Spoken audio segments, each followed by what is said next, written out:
She is a slender, fair-skinned, 5'7" blonde girl of 17 years. She is captain of the basketball team and soccer team, a member of the poetry club, and an honor roll student. Despite this busy schedule, she works late every night at two different part-time jobs. Her pretty face, meticulously adorned with makeup, smiles in and out of classrooms, locker rooms, and hallways.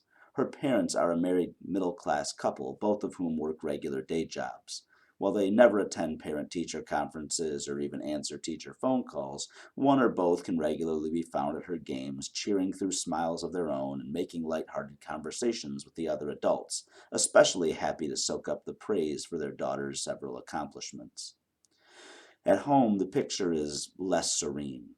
While their two-bedroom home boasts a well-kept lawn and a large screen TV, there are imperfections that would not escape a discerning eye, if any eyes bothered to be discerning.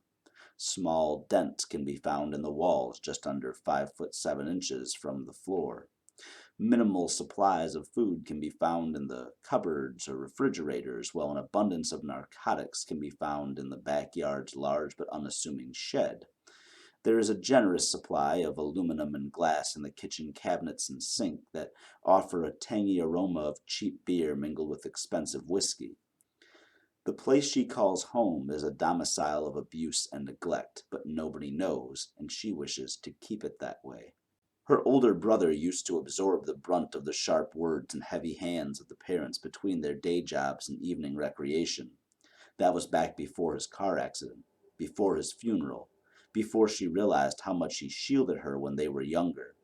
Despite his efforts, she grew accustomed to neglect, to insults, to discouragements, to threats of what would happen to her if she told the world outside their walls what happened within them.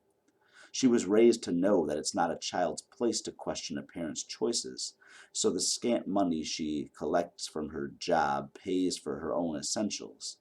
The perfume she needs to hide the lack of showers she's allowed to take, the makeup she needs to cover the bruises, the cheap meals she needs to get from one day to the next. She is, by all accounts, a victim, but refuses to wear that label. What she hates more than the cruelty of her parents and the absurdity of the supportive act they perform in public is the notion of receiving pity. A loathsome anger sears through her brain every time her parents attempt to offer excuses for their pathetic behavior. And she will be damned if anyone is going to make excuses for her.